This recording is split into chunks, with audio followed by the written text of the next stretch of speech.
Hare Krishna, welcome everyone to our Srimad Bhagavatam overview class. So we'll begin with our prayers. Om Jnanatimirandhasya Jnananjana Shalakaya Chakshuron Militam Yena Tasmai Shri Gurave Namaha.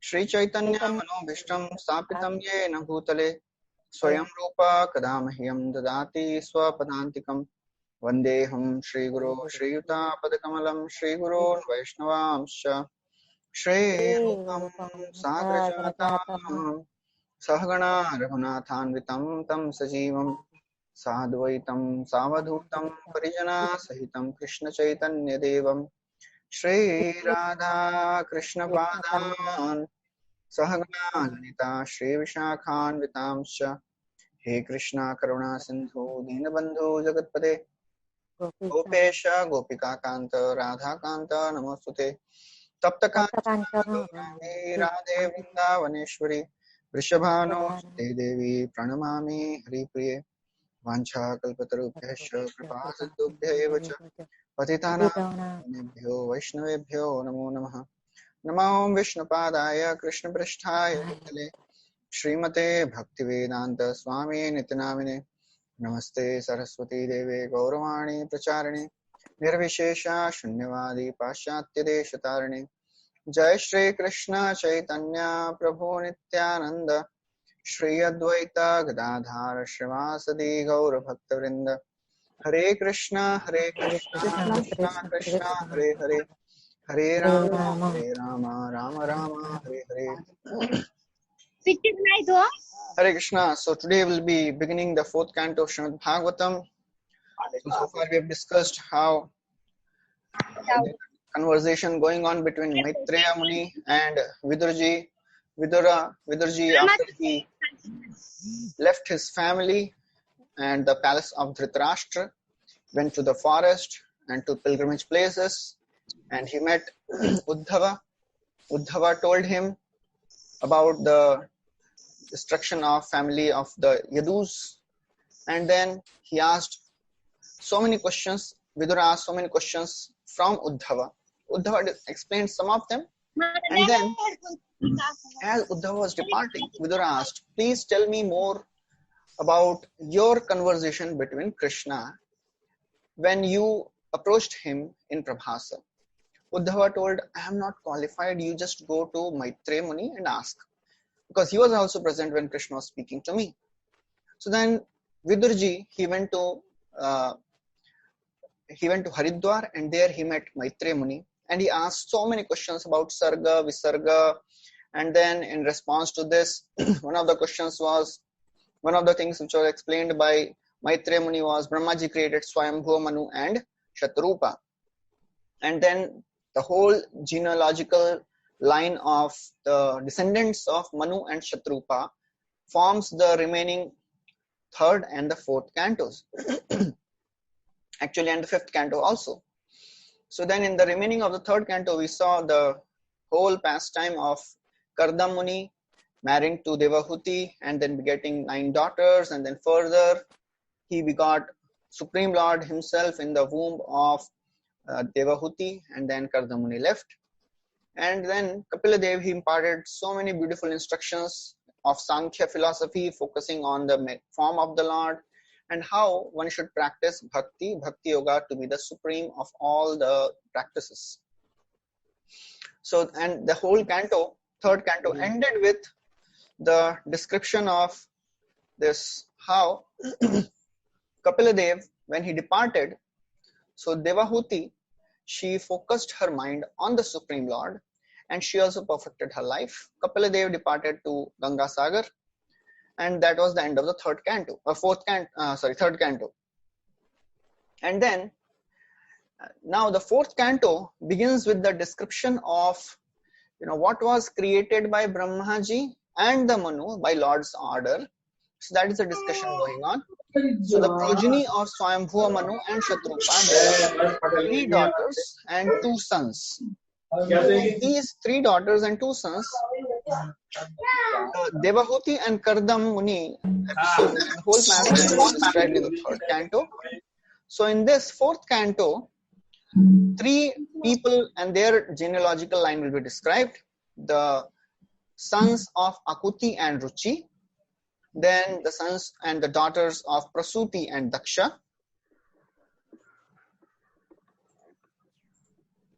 Okay, done. And then in the remaining of the fourth canto, the pastimes of Dhruv Maharaj, then Prithu Maharaj and Barhishmat, King Barhishmat, Prachina Barhi and Prachetas will be described. So that will form the whole of the remaining fourth canto. So in the 21st chapter of the third canto, Vidura asked Maitreya Muni to speak about Swayambhuva Manu's dynasty. In response to that question, Maitreya Muni described the story of the second daughter of Swayambhuva Manu, that is Devahuti, how she married to Karda Muni. And now in the fourth canto, Maitreya Muni will describe about the first and the third daughters of the Swayambhuva Manu, that is Akuti and Prasuti. So the fourth canto has 31 chapters, and this is also a description of Visarga. Visarga means the creation which is done by Brahmaji. So primary creation and the secondary creation. Primary creation is done by the Supreme Lord, Karanodakshaya Vishnu, Garbhodakshaya Vishnu, and then secondary creation is done by Brahmaji. So in this fourth canto, mainly the secondary creation which is done by Brahmaji will be described.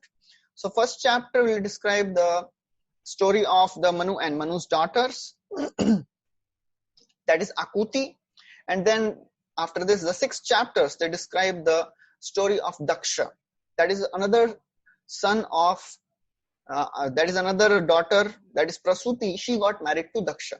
So the whole pastime of Daksha, Yagya and Sati burning herself will come in that episode. And then after that the story of Dhruva Maharaj will be described in the 5 chapters. And then after that the story of Prithu Maharaj will come in the remaining 11 chapters. And then the whole canto will end with the description of the Prachetas, how they became a great devotees of the Lord. So in this first chapter we'll be discussing today the descendants of the 3 daughters headed by Akuti will be described, and then the story of Yagya and Dattatreya will be described, how Naranaran rishis were born, they will be described. So this is the whole genealogical line of Devahuti. So Devahuti, she was married to Karda Muni, and Karda Muni begot 9 daughters and 1 son, that is Kapiladev.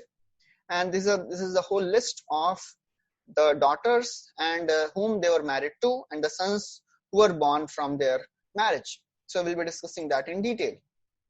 So now, in this first chapter begins with the description of Maitreya to Vidura. So Maitreya is telling to Vidura that, "O Vidur, Manu and Shatarupa, they begot 3 children, 3 daughters, Akuti, Devahuti and Prasuti."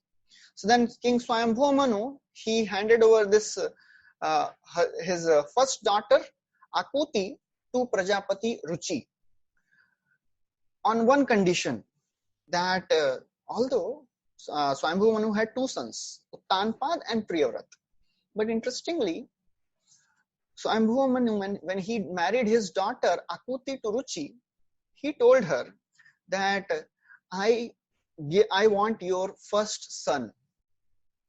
So Prabhupada writes in the purport that this is called Putrika Dharma. Sometimes a sonless person offers his daughter to a husband on the condition that his grandson be returned to him to be adopted as his son and inherit his property. This is called Putrika Dharma. So, but although Swayambhuva Manu is a supreme father, he's a beginning person, and he is the maintainer of religion, he is himself doing extraordinary behavior. Why he is doing it? That is the reason. There is a reason behind it. Because Swayambhuva Manu, he knew that the son of my daughter will be the supreme personality of Godhead himself. And therefore, although Swayambhuva Manu had 2 very, very powerful, illustrious sons, Uttanpad and Priyavrata, but still he wanted Supreme Lord who will be born from her own daughter as his own son. So that is the ambition of Swayambhuva Manu.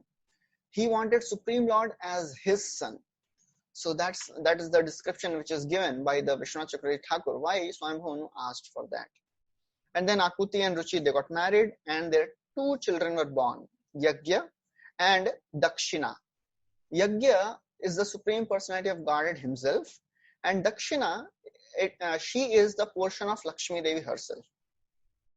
So Swayambhu Manu, he adopted Yagya, and Ruchi means the husband of Akuti. Akuti and Ruchi, they kept Dakshina with them.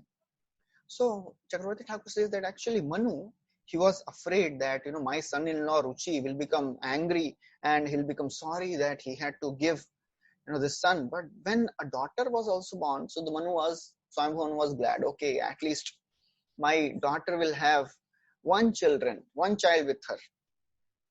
So then Yagya,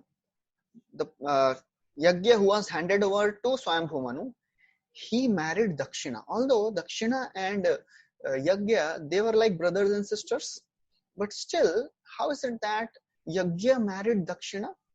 Because Chakravarti Thakur describes that Yagya is the Supreme Personality of Godhead himself, and Dakshina is none other than Lakshmi Devi. So therefore, the eternal relationship is never changed because of just appearing in one family, because they are eternally related as husband and wife. So they got married, and then Yagya and Dakshina, when they married, they begot 12 sons, and they were combinedly called as Tushitas. So their name was Tosha, Pratosha, Santosha, Bhadra, Shanti, Idaspati, Idma, Kavi, Vibhu, Swahana, Sudeva, and Rochana. So these are the 12 sons of Yagya and Dakshina, who were the children of Akuti and Ruchi. And then Maitreya Muni describes a very, very wonderful detail information. He says, Swayambhu Manu is the first Manvantara, first Manu. Just to give you an idea, in one day of Brahmaji, there are 14 Manus. The story which we are discussing is from the first Manvantara, that is Swayambhu Manu. And this is the 6th Manvantara which is going on, that is Chakshusha Manvantara. This is the 7th Manvantara going on. That is Vaivaswata Manvantara. So this Swayambhu Manu, in every Manvantara, 6 avatars of the Lord, they come. Manvantaram Manurdeva Manuputra Sureshwara Rishayo Amshavatarascha Hare Shadvidam Uchyate. So there are 6 personalities which appear as the manifestations of Lord Hari. As you can see in this slide. First of all, Swayambhu Manu. He is also manifestation of Supreme Lord. Then the sons of Manu, Priyavrata and Uttanapad, they are also the avatars of Supreme Lord. They are some of the Shaktiavesh avatars. And the Devatas. So we discussed just now I told that the sons of Dakshina and Yagya. So Yagya is the son born of Ruchi and this Akuti. And Dakshina is the daughter. So Yagya and Dakshina got married, and from them 12 Devatas were born. These 12 Devatas, they were the main controlling Devatas of the Swayambhu Manvantara. And then in every Manvantara there is an Indra which also comes. And sometimes when there is no particular Jiva to perform the service of Indra, Supreme Lord himself manifests as Indra. So Supreme Lord has appeared as Lord Yagya, and he performed the role of Indra, and he is the Manvantara avatar also.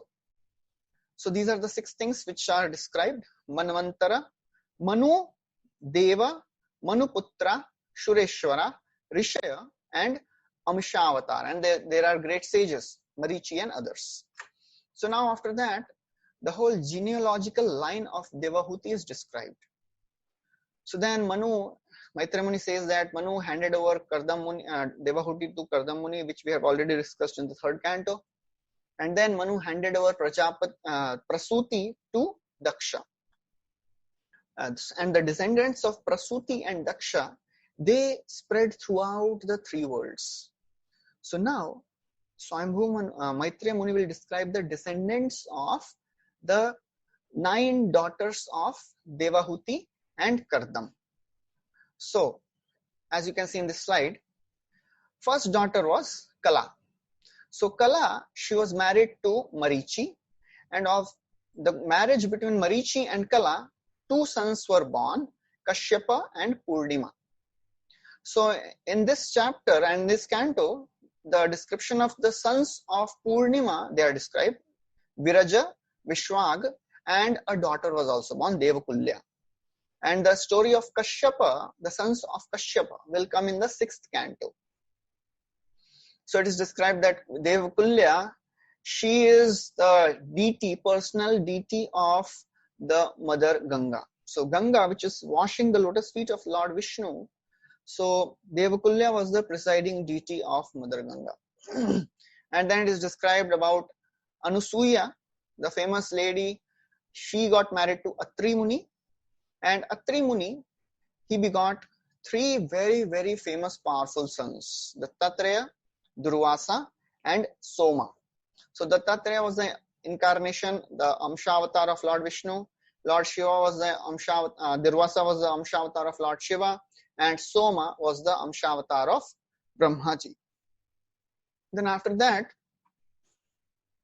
Vidura asks, Vidura has a question. So Vidura is very, very alert. It is not that आप बोलते रहो, खत्म हो जाएगा तो बता देना, श्रील प्रभुपाद की जय बोलने के लिए उठ जाएंगे हम लोग. So Vidura, he was very alert. He asked that how is it that 3 deities, the creator, maintainer, and destroyer of the whole creation, became the offsprings of the wife of Atri Muni? How is it possible? How this amazing incident happened? So Maitreya Muni then speaks that actually, because Atri Muni, he was ordered by Brahmaji to procreate, because that was the main service given to all the sages. All the sages, the 10 sages, they were created by Brahmaji, we discussed in the 3rd canto. So they were given a main duty of procreation.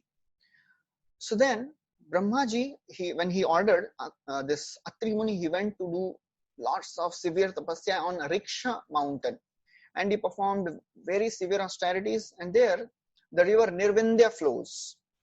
So Atri Muni, he performed lots of austerities. He controlled his mind and breath by pranayam, and he was standing on one leg for 100 years. And he ate nothing but air. That's how he performed all the tapasyas.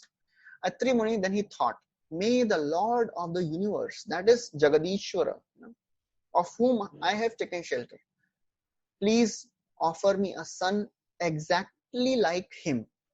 Prajam Atma Samaha. So it is very important to note here that Atri, he is making a prayer. What is the prayer? He is praying to the Jagadishwara. He is the Lord of the universe. Now he is asking, please give me a son like you. So Prabhupada, he makes a very important point. He says that it appears that sage Atri had no specific idea about who was the Supreme Personality of Godhead. And then he said, how is this possible? Prabhupada says, of course, he must have been conversant with all the Vedic principles, that there is a Supreme Personality of Godhead who is the creator, maintainer, and destroyer of everything. But he did not have the understanding of who was that person.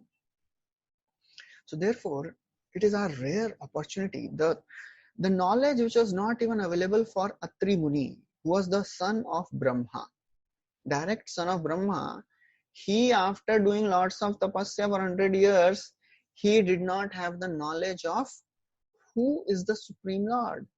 And any ISKCON devotee, after attending Journey of Self-Discovery course, he gets to know in 6 days, who is God. So that's how we have to understand that this process of Krishna consciousness, which is given by Srila Prabhupada and given by Chaitanya Mahaprabhu, is so very wonderful that it is for lowest of the low. Whoever is born in Kali Yuga, anybody can take to this process.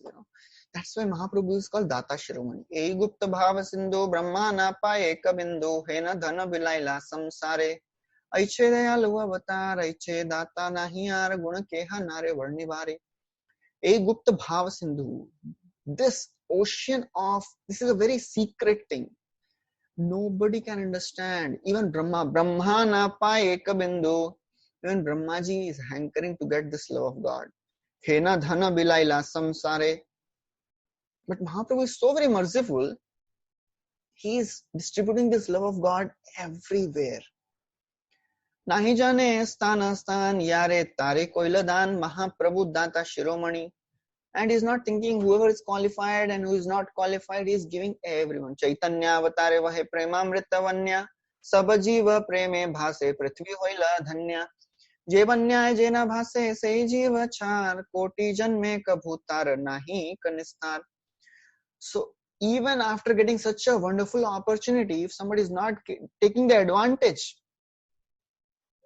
the river of Krishna Prema is flowing. Chaitanya avatare bahe premamrita vanya. The river of love of God is flowing in full flow, full force. Sabajiva preme bhase, and all the jivas can drown in that. Prithvi hoila dhanya, the whole mother earth has become fortunate.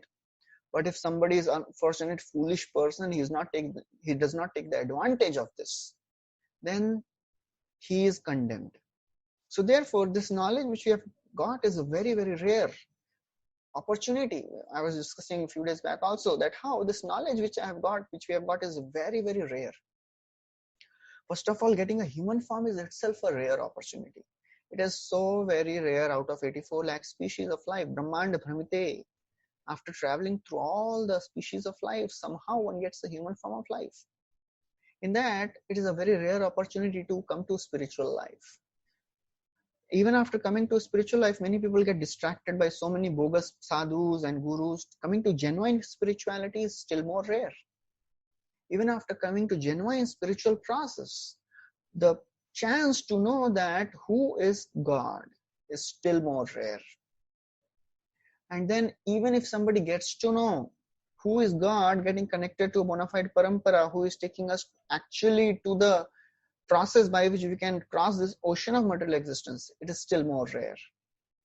And even after getting connected to a bona fide parampara, the chance to connect to a parampara who is giving the highest Krishna prema rasa nirayasa korite aswadan ragamarga bhakti loke korite pracharan prema rasa nirayasa.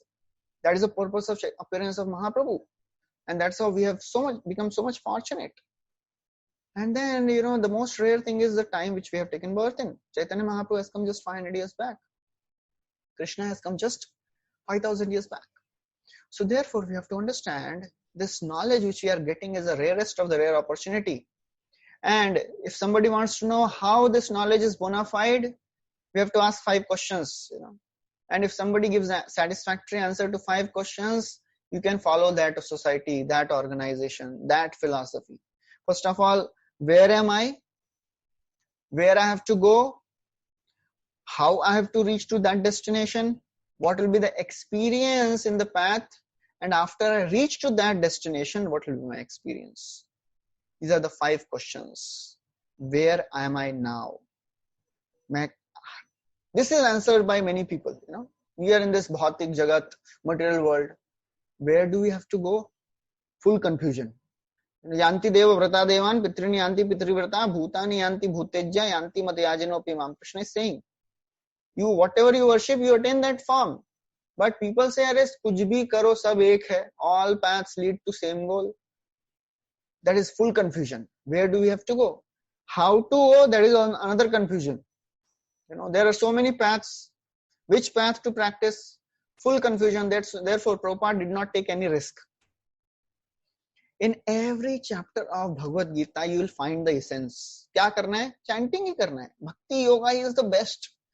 That's why many scholars, they criticize Prabhupada as being a bhakti fanatist. It is a bhakti fanatic. Everywhere bhakti. Karma yoga mein bhi bhakti, jnana mein bhi bhakti, ashtanga is also bhakti. Why? Prabhupada is like a mother. He does not want to take a risk. If somebody reads the Dhyana Yoga section, chapter, and he understands that, okay, Dhyana Yoga karte hain, Ashtanga Yoga, chalo jungle chalte hain, then whole purpose is defeated. So therefore, we have to understand that this path which we have got is the rarest of the rare. And even Atri Muni did not know, although he wanted a son exactly like Supreme Personality of Godhead. But he did not know who is that Supreme Personality of Godhead. And then Prabhupada writes another thing.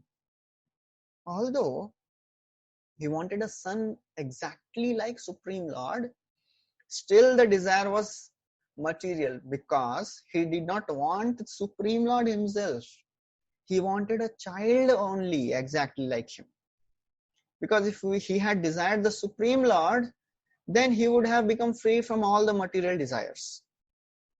But he wanted a child similar to the Supreme Lord. Therefore, that desire was material. And therefore, Prabhupada writes that Atri Muni cannot be counted as a pure devotee. So that is the difference between approaching Krishna and approaching any other devata. If somebody approaches devata for material benefits, he will get that. But because Atri Muni, he approached Krishna for material benefits, he got purified. Krishna kahe ama bhaje mage vishay sukh amrit chhadi vish mage ei bada murkh ami vigyai murkh vishay ke na diva swacharna amrit diya vishay bhulaiva. Krishna is saying that my devotee worshipping me, what is asking? Sense gratification. He is foolish, I am intelligent. I will not give him sense gratification. I will give him my mercy, and then he'll forget all sense gratification. So therefore, when Atri Muni, he was doing tapasya, he did not know whom he is worshipping. So then as he is worshipping, doing austerity for 100 years, standing on one leg without eating anything, just having air, then Brahma, Vishnu, Mahesh, all three appear. Because what happened, he was doing pranayam, because he has controlled his eating, he was doing only pranayam. Because of the fire of the austerity which was arising from his head, all the three worlds started burning.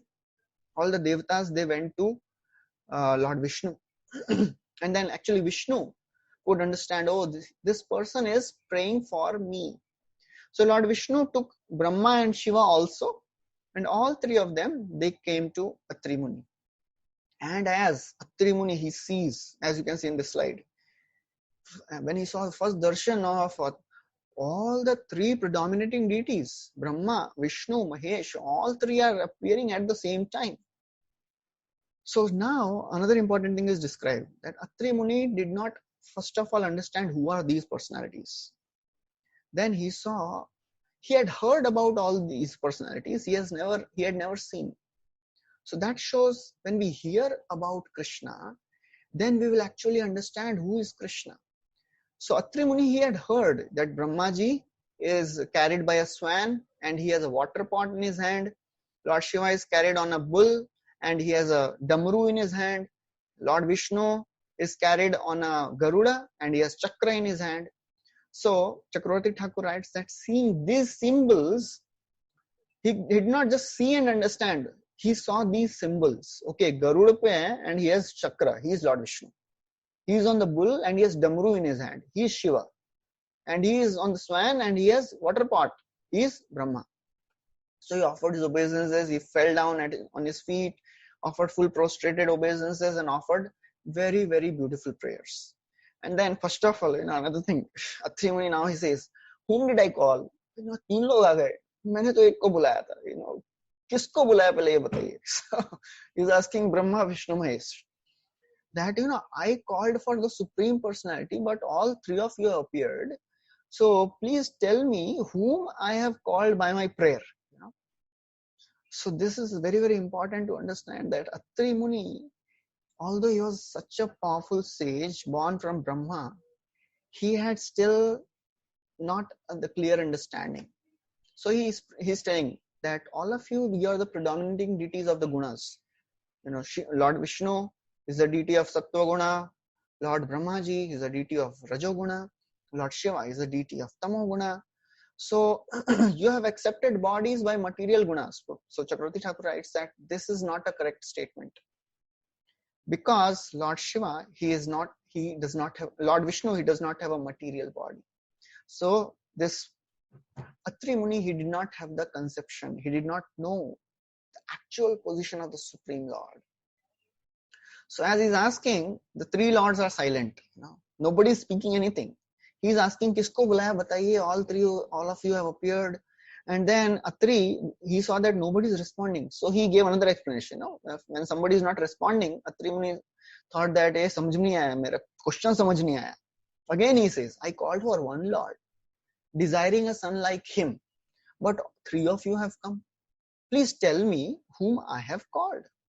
So then when he again spoke, all the 3 lords, they smiled and they replied that they said that since you are Sat Sankalpa means whatever you wish, it will be fulfilled. So therefore, we are all the same on person upon whom you are meditating. How is this possible?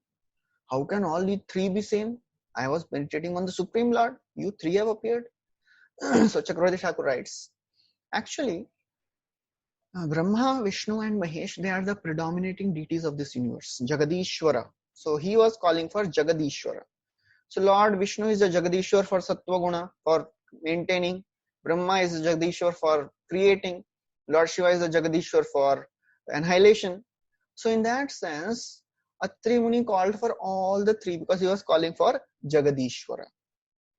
So therefore, all of them said that you will have sons who will represent a partial manifestation of our potency, and that will spread your reputation. And then Chakravarti Thakur writes here that in order to show that Supreme Lord is Vishnu, so Supreme Lord himself came as Dattatreya, and one portion of Shiva and Brahmaji appeared as Durvasa and Soma. Then after that, 3 lords, they disappeared. And then Soma, Dattatreya and Durvasa, they appeared from these 3 predominating deities. So this was the story about Atri and Anusuya. So that was described till 33rd verse. Then after that, in the 34th and 35th verse, it is described that Shraddha, she married to Angira Muni, and they had 4 daughters, Sinivali, Kuhu, Raka and Anumati, and 2 sons, Utathya and Brihaspati. Then Havirbhu, another daughter, she got married to Pulatsya Rishi, and they had 2 sons, Agastya and Vishrava. They had so all these are very, very powerful personalities. So who is Agastya? Agastya Muni was a very, very powerful sage. He had the power to drink the whole ocean. We hear the story of Ilval and Vatapi. And who is Vishrava? Vishrava, he married 2 wives, Iravida and Keshini. So from Iravida, Vishrava had Kuvera, and from Keshini, he had 3 sons, Ravana, Kumbhakarna and Vibhishan. So that is how this Ravana was born. And then Gati was married to Pulaha. And from them, 3 very great sages, Karmasreshta, Variyan and Saishnu were born. And then Kriya got married to Kratu. And they had 60,000 sages called Valkhilyas. They retired from their family life and they took Vanprastha ashram. And then after that, Arundhati, Arundhati is also called Urja. She got married to Vasishtha. And from them, she had 7 sages, very, very powerful sages, Chitraketu. This Chitraketu is not the Chitraketu, the same king. Surochi, Viraja, Mitra, Ulbana, Vashubhadrayan and Dyuman. And then Chiti got married to Atharva, and then the Dhyancha was born, and then Khyati got married to Bhrigu, and they had 2 sons, Dhata and Vidhata. And from Dhata, he got married to Ayati, and their son was the famous Markandeya Muni. That the story of Markandeya Muni will come in the 12th canto. And then Vidhata married Niyati, and from Niyati, they had a son called Ushana or Shukracharya. So this is the whole genealogical line of the descendants of Devahuti. And then after that, Maitreya Muni starts the description of the genealogical line of Prasuti. So Prasuti, she had 16 daughters. So these, out of 16 daughters, 13 daughters were married. They are described in 48 to 59 verses. And all of them, they were married to Dharma. So all these 13 daughters, Shraddha, Maitri, Daya, Shanti, Tushti, Pushti, Kriya, Unnati, Buddhi, Medha, Tiksha, Ri and Murti. All of them, they were married to Dharma. And out of them, 13 sons were born, 1 from each. But a special description is given about the sons of Murti. So Murti, she is the personification of Sattva Guna. She married to Dharma, and Supreme Personality of Godhead, Nar Narayan Rishi, appeared from the womb of Murti. So then the appearance of Nar Narayan Rishis are described. Who are Nar Narayan? They are same Supreme Personality of Godhead.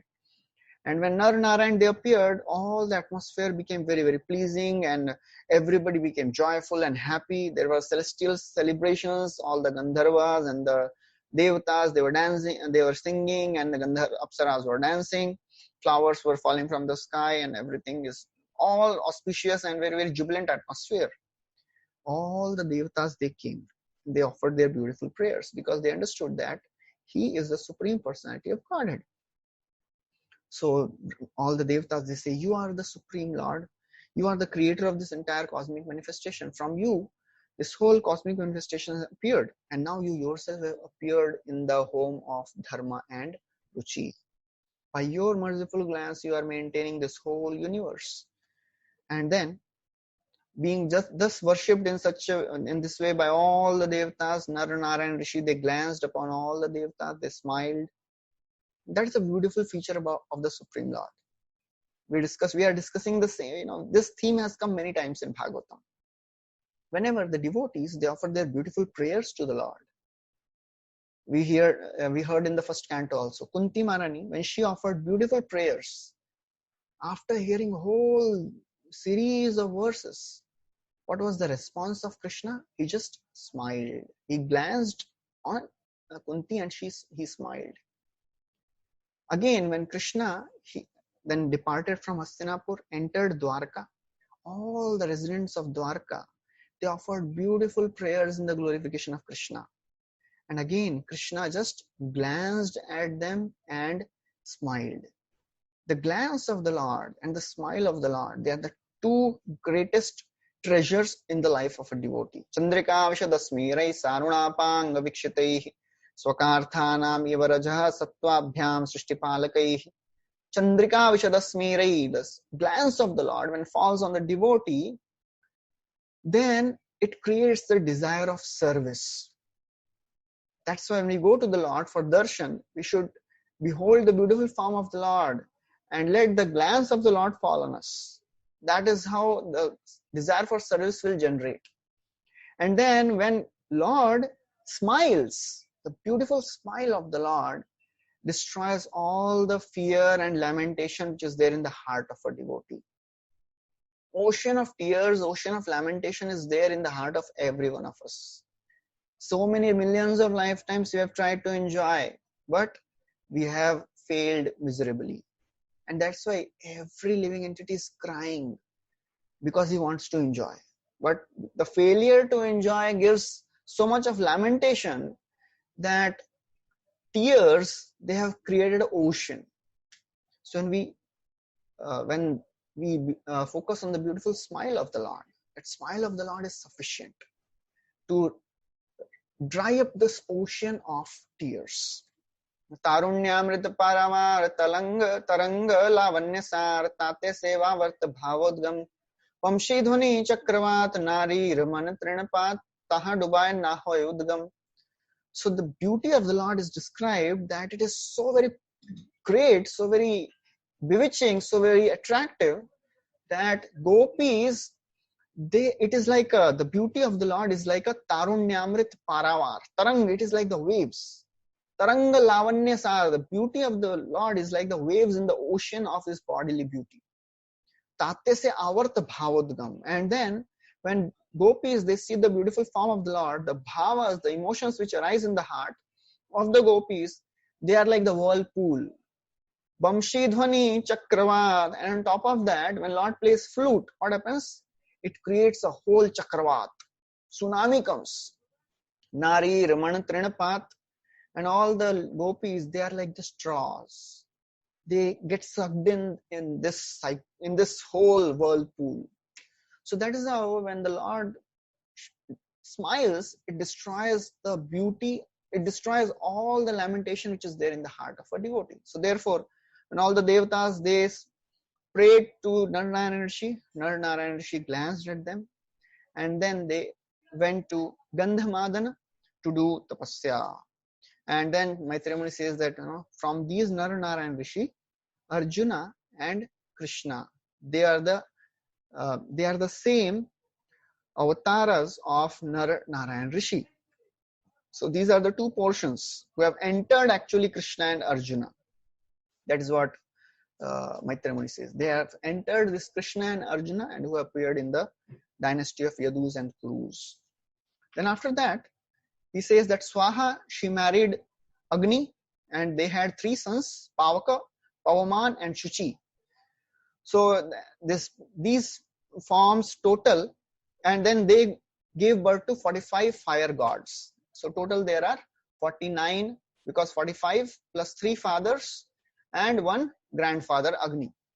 Then Swadha married Pitas, and then they had the 2 daughters. And then ultimately, Maitreya Muni says that Sati, she got married to Shiva and they had no child.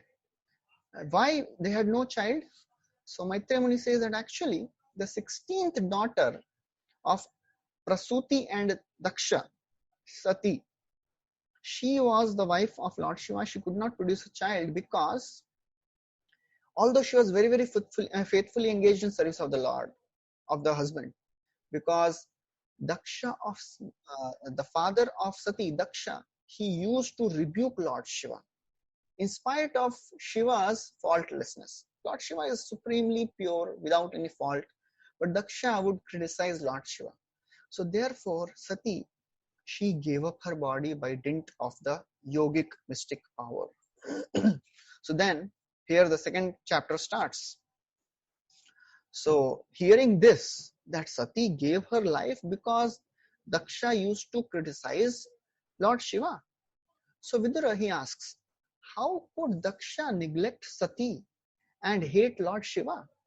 Sati was the most chaste and Daksha was Duhitra Vatsala. Duhitra Vatsala means very, very affectionate father. So Sati was most chaste, Daksha was Duhitra Vatsala, and Lord Shiva, what are the qualities of Lord Shiva? He describes. He says, Lord Shiva is Shilavatam Sreshta. He is the best among the gentle. He is Charachara Guru. He is the supreme master of the whole world. He is Nirvaira. He is non-envious. And then Shanta Vigraha. He is most peaceful. He is Atmaram, self-satisfied. And he is Jagato Daivatam Mahat. He is the greatest of all the devatas. So these are the qualities of Lord Shiva, who is best among the gentles, spiritual master of whole world, non-envious, always peaceful, master of all the devatas. How could Daksha criticize Lord Shiva, who has so many qualities? Who is Lord Shiva? Prabhupada describes in the purport the very, very exalted position of Lord Shiva. That Lord Shiva is Charachara Guru. He is the spiritual master of all the living entities, animate and inanimate beings. And Prabhupada writes that he is Bhutanath. Bhutanath means he is the master of those who are dull-headed, like ghosts and hobgoblins and all the lower species of life. Lord Shiva is so very merciful that he is taking care of these people also so that they can actually get liberated and they can also get a gross body. So we discussed in the story of Kashyapa and Diti. When Diti approached Kashyapa Muni at the wrong time, Kashyapa was telling to Diti, Esha ghoratama vela ghoranam ghordarshana charanti yasyam bhutani bhuteshanu charanicha. So he says that this is a ghoratama vela. This is the most inauspicious time. Ghoranam ghordarshana. All the horrible looking ghosts and hobgoblins, they are roaming around. Charanti yasyam bhutani. And bhuteshanu charaniha. Along with the Lord Shiva. Lord Shiva is roaming around along with his companions. He is waiting to put his associates in the womb of those people who are sinful so that they can get a body. He is merciful to everyone. So what is the position of Lord Shiva? He is Vaishnavana Vyatha. That's what Prabhupada writes. He is a supreme personality, supreme devotee of Lord.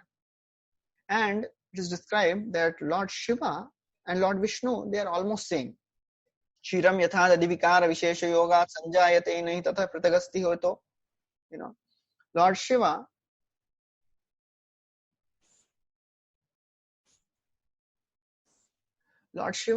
and Krishna, there is no much difference. As it is said that Krishna has 64 qualities, Lord Vishnu has 60 qualities, and Lord Shiva has 55 qualities. What are the qualities which Lord Shiva has, which all of us cannot have and Brahmaji cannot have? So there is a list of 5 qualities. Sada Swarupa Samprapta Sarvagya Anityanutanaha Satchidananda Sandranga Sarva Siddhi Nishevataha. Sada Swarupa Samprapta. Lord Shiva is always situated in his eternal form. Sarvagya, he is omniscient. Nityanutanaha, he is always youthful. Satchidananda Sandrangaha. Lord Shiva's body is also Satchidananda Sandranga, concentrated form of eternality, bliss and knowledge. Sarva Siddhi Nishevataha, and he is full of all the mystic powers. So these are the qualities of Lord Shiva, which Brahmaji even cannot have. None of us can become Lord Shiva. So therefore, Vidura is asking, how can Daksha hate Lord Shiva, who is Charachara Guru, who is so very peaceful, And then Prabhupada writes that actually, Vidura was astonished. Daksha is such a great man. He is himself son of Brahmaji. How can he offend Lord Shiva? He is a spiritual master of everyone. And how can there be enmity between Sati, who is most chaste goddess, and her own father? So then he asks, please tell me, ye hua kaise? How can son-in-law and father-in-law could quarrel so bitterly that Sati had to give up her life? So then, in response to this question, now Maitreya describes the whole story. So he begins the history, Prabhupada writes, that here begins the history of a great sacrifice which was performed by the leaders of the universal creation, Marichi, Daksha and Vasishta. So in the beginning of the universal creation, all these great leaders, they were doing tapasya. And all the great personalities from all over the universe had come. And all the powerful devatas, Indra, Chandra and Brahma and Lord Shiva and all their followers were invited. So, in this sacrifice, Daksha, he entered. And Daksha was not an ordinary personality.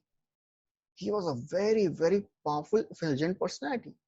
We have to understand, when Daksha, he is committing this mistake of insulting Shiva, he is not an ordinary person. He is supremely powerful personality who is son of Brahmaji himself, and he has the power to procreate. Daksha, that's how he is expert. He is expert in procreation.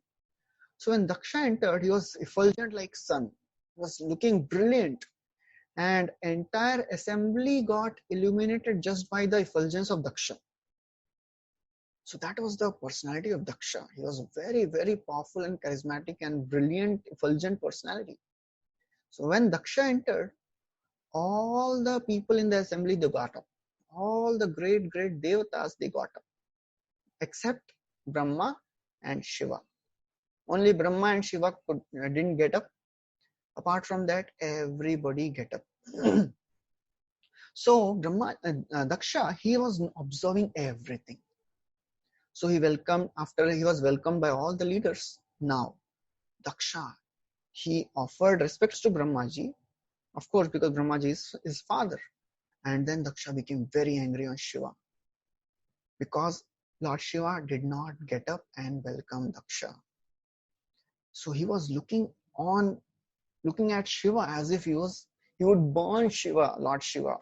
And he began to speak very, very harsh words. So Prabhupada writes, actually, Lord Shiva, although he was the father, because he was a son-in-law of Daksha. So, of course, son-in-law should give all respect to father-in-law. So Lord Shiva should have given all the respects to Daksha by standing. But Daksha forgot that who is Lord Shiva. Although he had married her daughter, But Lord Shiva is a supremely powerful deity of the entire creation. He is one of the predominating deities. He is the deity of the controller of this entire annihilation. But Daksha, he was so puffed up and so angry and so proud of his position, he forgot all that. And he had only one thing in his mind, that how can my son-in-law not get up to welcome me?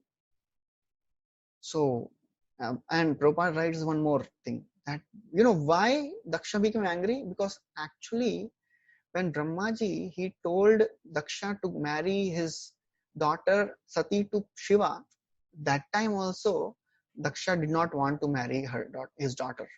Because that time also, Daksha told that, oh Brahmaji, Lord Shiva, he is a very poor personality. He has nothing, no opulence. He is very niggardly dressed.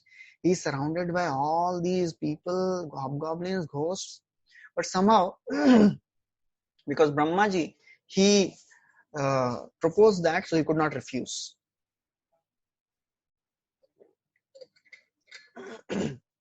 So then, after this, Daksha starts blaspheming Lord Shiva. And now Daksha speaks a very wonderful, interesting thing. He says, O Brahmarshis, O Devatas, O fire gods, please listen to me attentively. Please hear from me about the conduct of sadhus. So he's now giving instruction. He says, I am not speaking, whatever I'll speak now, I am not speaking out of ignorance or envy. So I'll speak the code of conduct which is practiced by sadhus. So it is a very, very important thing. As Daksha, he is telling that I am not envious and I am not ignorant. But actually, he was supremely envious, because he was so very envious of Lord Shiva that I am father-in-law, but still he did not get up. He became so very envious. How is everybody giving respect to Lord Shiva? Although he is supposed to give me respect. So therefore, Daksha is an example of person who is performing bhakti in the mode of ignorance. So we discussed this in the third canto also. So when Kapila describes bhakti in the three modes, so Daksha represents person who is performing bhakti in the mode of ignorance. Dhruva represents a person who is performing bhakti in the mode of passion. And Prachetas, they represent personalities who are performing bhakti in the mode of goodness. And then, so Daksha, he is speaking that I am not speaking all that out of envy. I am speaking because this is the code of conduct, So Prabhupada writes, actually, he was in complete ignorance. He wanted to cover his statement by saying that he was not speaking for impudent and envious reasons. So now what will happen? Daksha will speak a series of blasphemies against Lord Shiva. And all the acharyas, Vishnu Chakri Thakur and many other acharyas, they give different commentaries. We discussed this same concept in the fight between Varahadev and Hiranyaksha also. Hiranyaksha was speaking so many abusive words to Varahadev. You are one Gocharo Mriga, you are an animal who is living in the forest, and you are a foolish person. But acharyas, they were giving all the the explanation in such a way that they were becoming praise for Varahadev. Similarly, now Daksha will criticize Lord Shiva, but we'll see that Vishnu Chakri Thakur, he gives a different explanation for all the verses which are spoken by Daksha. So Daksha says that you are ayam tu lokapalanam yashogno nirapatrapa. He's saying, Lord Shiva, you have spoiled the name and fame of the governors of the universe. Lokapalanam yashogna. Yashogna means you have destroyed the fame of the all the governors of the universe. You have polluted the path of gentle manners. But actually, Chakravarti Thakur says what he's saying, that by his own fame, Lord Shiva has derided the fame of all the Lokpalas. Lord Shiva is so very powerful and great that all the other devatas, they are insignificant. And then he says, you are actually nirapatrapa, you are shameless. So he says, Chakravarti Thakur says, actually Lord Shiva is not shameless. He is shelter for those who are shelterless. Nirapatrapa is also called shelterless. So he says that actually Lord Shiva is so very merciful that he is giving shelter to hobgoblins and ghosts and all the species of life who have no shelter. They are just wandering around. So Lord Shiva is so merciful that he is maintaining them also. And then he says that actually Lord Shiva is very, very proud, stabdha. And then he says, Eshame shishyatam prapto yanme duhitra grahait. That he has already accepted himself as my subordinate by marrying my daughter. But still he is behaving like a sadhu.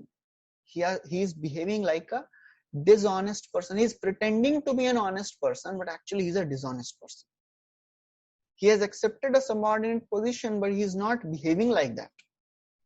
So now Chakravarti Thakur says that actually, Daksha is telling about himself. He's saying, I am a sadhu. Because I am so fallen, I am a sadhu, and Lord Shiva is omniscient. He understands my bad behavior, but he has kept this bad behavior of mine as secret. And therefore, to not reveal to the whole world about my behavior, my misbehavior, he did not stand up and welcome me. And then he says, again, Daksha says very strong words. He says, Lord Shiva, you are like he has eyes like monkey. He is Markatalochana. He is Markatalochana, yet he has married my daughter who is like a doe-eyed, who has the eyes of a deer cub. So, very strong words. Daksha is saying you are a Markatalochana. But Chakravarti Thakur says actually, Daksha is saying that Shiva is mercifully grants the desires of monkey-like materialists. Monkey-like materialists means they may make a show of renunciation. They may give up things of this world for higher pleasures, higher sense gratification in heaven. Traividyamama somapa puta papa yagya rishtva swargatim prarthayante. They'll give the sense pleasures of this world. But what do they want? They want higher sense gratification. So they are markat. As Prabhupada would say, they are showing markat vairagya. Markat vairagya means a monkey may be seen as not wearing anything, staying in jungle, eating roots and fruits, but every monkey will be surrounded by dozens of she monkeys. So Shiva is mercifully granting desires of these monkey-like materialists also. He is Ashutosh, But still, I am so unfortunate, I did not welcome him properly. And then he says that actually, Lord Shiva is Lupta Kriyaya. Lupta Kriyaya means he has not performed any rituals. He does not observe any rituals. He is very ashuchi, he is impure, and he is very proud. What does he think of himself? And that's why he has broken all the rules of civility. He is Bhinna Hetave and Shudra Yeva. And therefore, I am regretting I gave my daughter to a person who is like a Shudra. It is as if a Shudra is taught Vedas. So Chakravarti Thakur gives all different explanations. He says actually, when Daksha is saying that Lord Shiva is Lupta Kriyaya, he does not perform rituals. That means that he does not need to perform rituals. He is supremely auspicious. He is supremely pure. And nobody is cleaner than him. Externally, he may be wearing all the ash, but still he is pure in his consciousness. And he is so very humble and gentle. And actually, this is not Bhinna Hetave, it is Abhinna Hetave. And then Daksha says that, this person, this Lord Shiva, he is living in filthy places like crematorium. And who are his companions? His companions are ghosts and the demons. He is always naked like a madman, unmattavat. Because Lord Shiva, he has no home. He just lives in the caves of Kailash. There's a story which is described one time when Lord Shiva got married to Sati or Parvati. So then Parvati desired that actually we should build a house. At least give me a place to stay. So Lord Shiva said, okay, we'll make a beautiful home. So then he made a huge home, very nice, beautiful house. And then Lord Shiva said, Abhi Grah Pravesh ke liye we have to call the devotees. So all the sages were invited.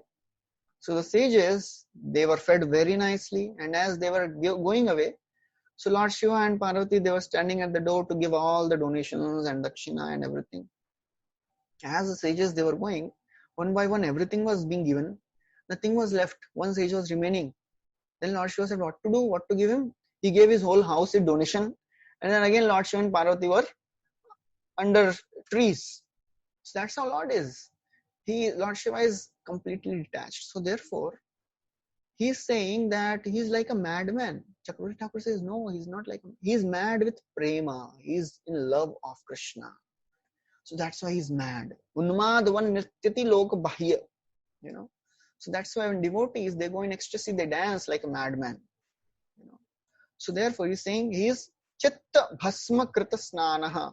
He smears the crematorium ash and ornaments with the garlands and skulls. Actually he says that this is a pastime of devotees. Sometimes the devotees, they do that also. And then he says, actually Lord Shiva, he's Ashivaha. Daksha is saying, you are inauspicious. You are most inauspicious person. You are staying with all the inauspicious creatures. You are inauspicious. Chakravarti Thakur says that actually Lord Shiva is the most auspicious personality. By him, even the most inauspicious place can become auspicious. That is the meaning of Shankar. What is the meaning of Shankar? Sham karoti iti Shankara. That which brings auspiciousness, just like Shankha, that which brings auspiciousness in the ether. As Narad Muni also says, in the first canto we discussed, Tada tadhamishasya bhaktanam sham abhipshitaha. So Supreme Lord is bhaktanam sham abhipsita, always desires auspiciousness for his devotees. So all these abuses were given to Lord Shiva, and he says, you are matta jana priyapati. You are mad and you are dear to those who are mad, who are in tamoguna. Prabhupada writes, Chakravarti Thakur says, actually this is the mercy of Lord Shiva. He is mercifully accepting even those who are in the mode of ignorance so that they can gradually get elevated. This is the behavior of a Vaishnava. He is most compassionate. He is most merciful. When Srila Prabhupada, he was in America. He first went to America. He was living with hippies. Sometimes when he had to go to his room, which was on the first floor, all the hippies, they would lie on the stairs, all drunk, and somebody would pass even, stool and urine there because under the influence of the alcohol and all the drugs.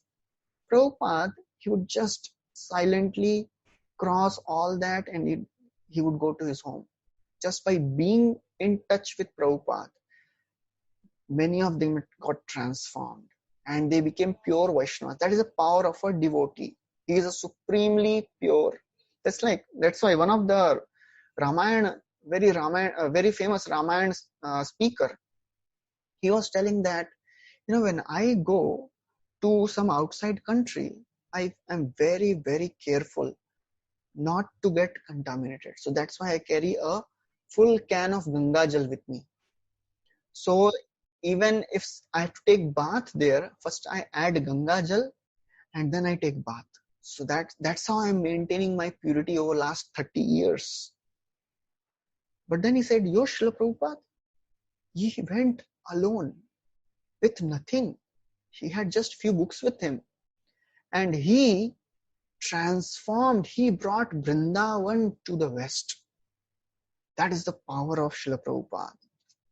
So therefore, Chakravarti Thakur says that Supreme Lord Shiva is so very merciful that he delivers even the most ignorant.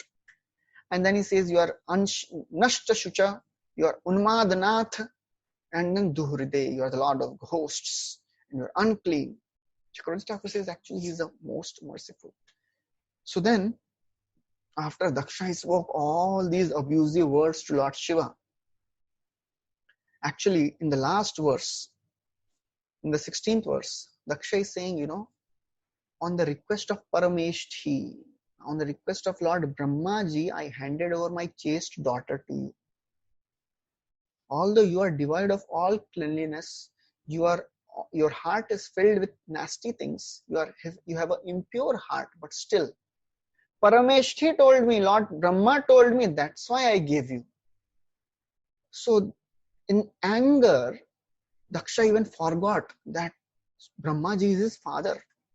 So therefore, if somebody is angry, anger destroys all discrimination.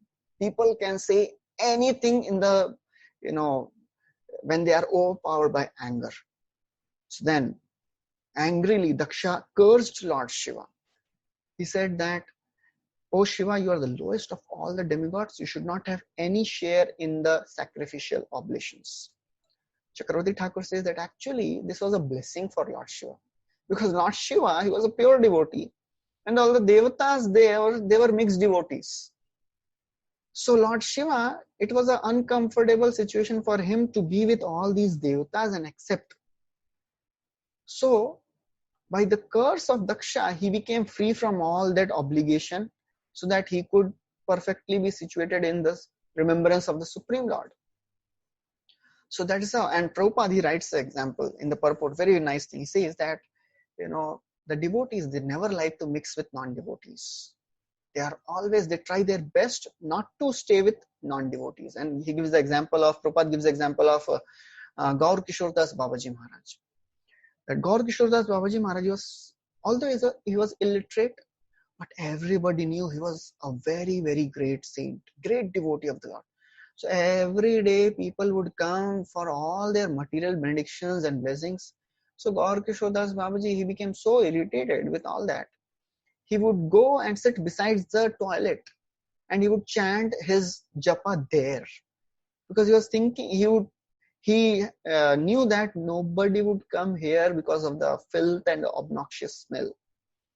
So that is our devotees. Of course, we cannot imitate that because we'll also become disturbed, we'll not be able to focus. But that was Gaur Kishordas Babaji Maharaj. So the point is that devotee always tries his best not to associate with non-devotees. Niskinchanasya bhagavad bhajanonmukhasya param param jigimashor bhavasagarasya sandarshanam vishainam yathiyoshitam cha ha hanta hanta vishbhakshanatopya sadhu. A devotee who is in the progressive path of liberation, Nishkinchanasya, he is Bhagavat Bhajan Unmukha. What does he want? Param Param. He wants to cross this ocean of material existence. What he should do? Sandarshanam Vishainam. To associate with women or those who are attached to women. It is better to live in the cage full of snakes than to associate with these people. So therefore, Lord Shiva was happy. Then, angrily, after cursing Lord Shiva, Daksha left the assembly. Although Brahma and all the devatas, they tried to stop him, but he did not stop. He was so very angry and he was so very impudent. Prabhupada writes, this is the effect of anger. The anger is one of the gates to hell. Trividam narakasyedam dwaram nashanamatmanah kama krodha tatha lobhas tasmade tatrayam tyajet. And therefore, Prabhupada writes that this offense, this Daksha, he committed a great offense against Lord Shiva. One should be very, very careful not to offend devotees of the Lord. It is like a mad elephant offense.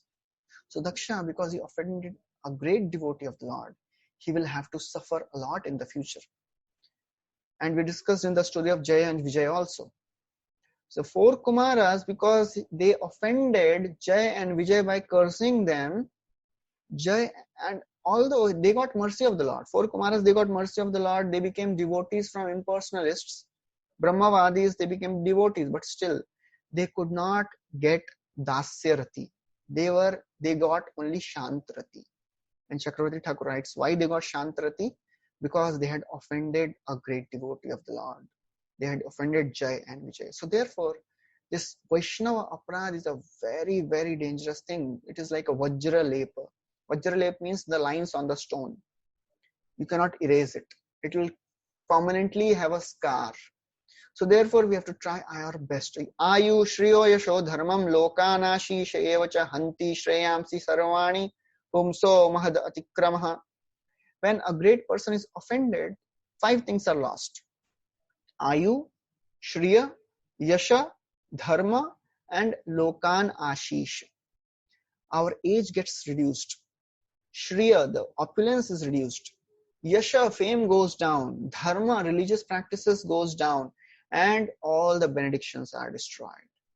So therefore we have to understand this offense to a Vaishnava is a very, very serious offense.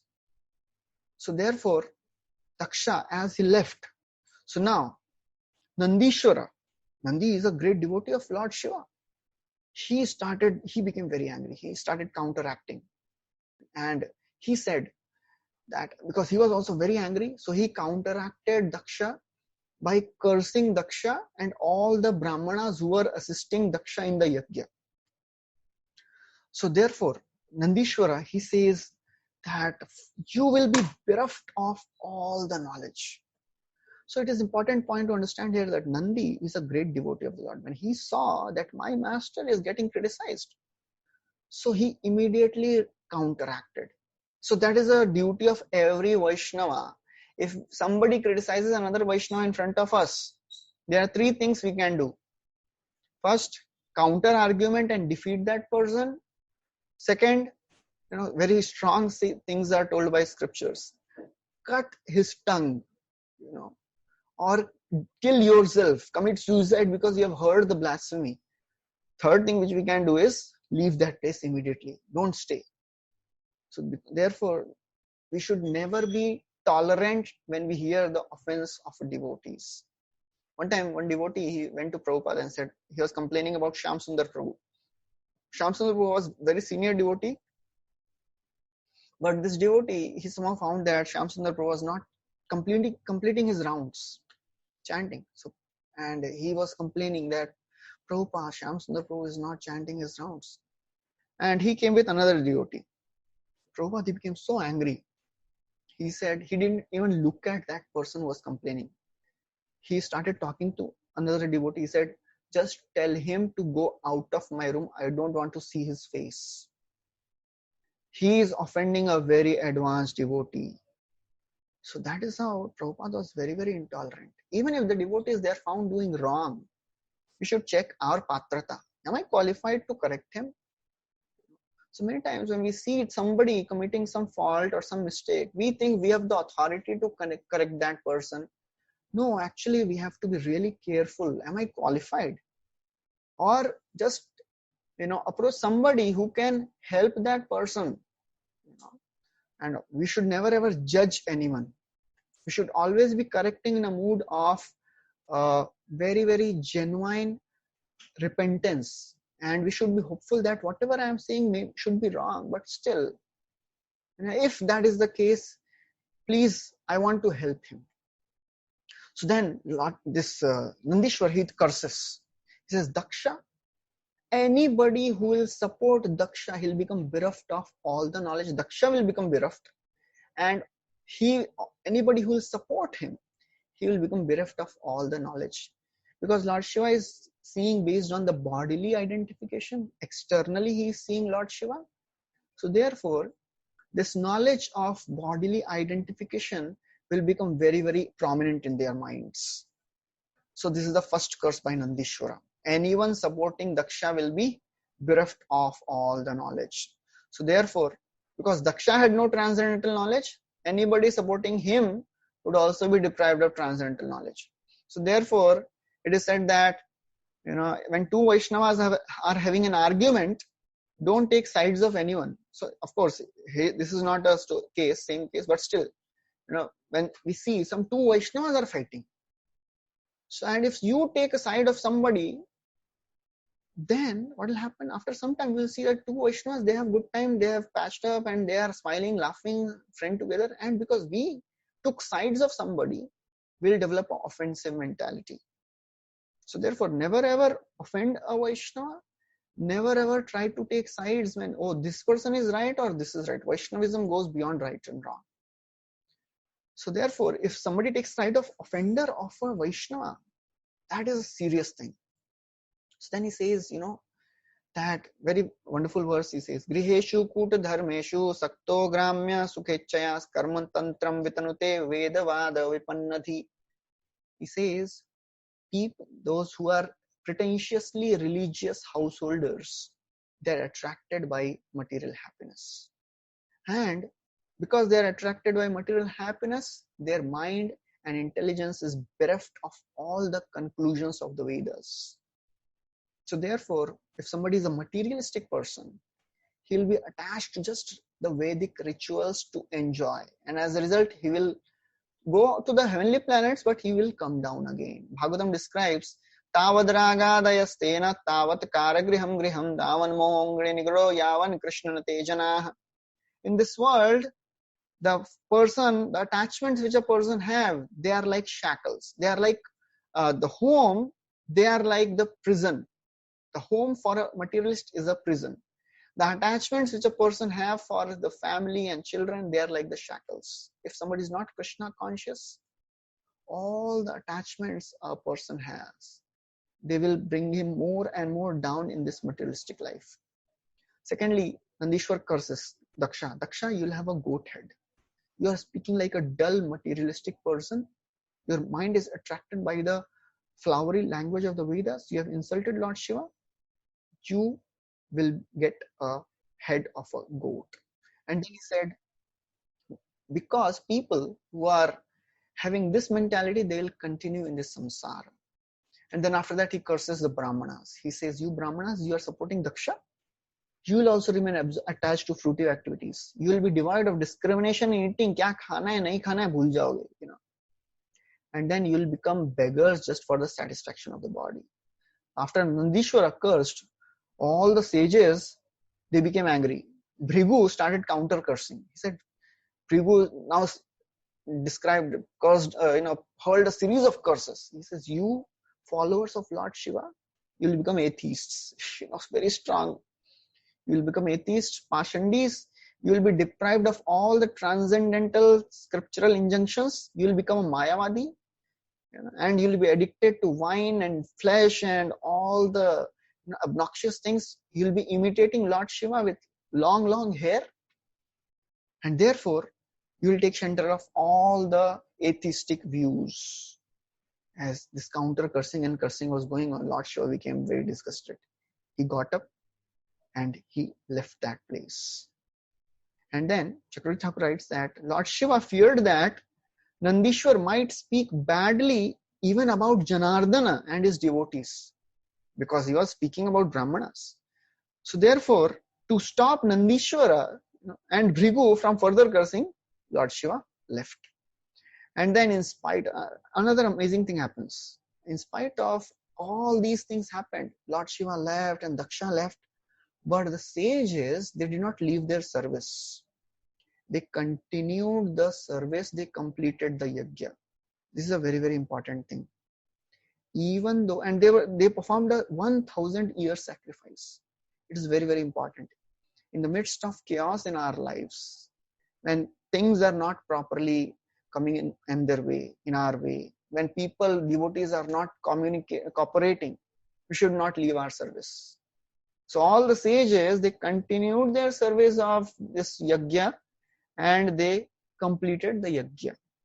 So, and then it is described, after completing this yajna, they took the bath and they purified their heart and then they left to their abodes. So this is the end of this second chapter. We'll stop here. Thank you very much. Hare Krishna, Srila Prabhupada ki jai, Granth Srimad Bhagavatam ki jai. Anybody has any questions they can ask? Okay, so we'll...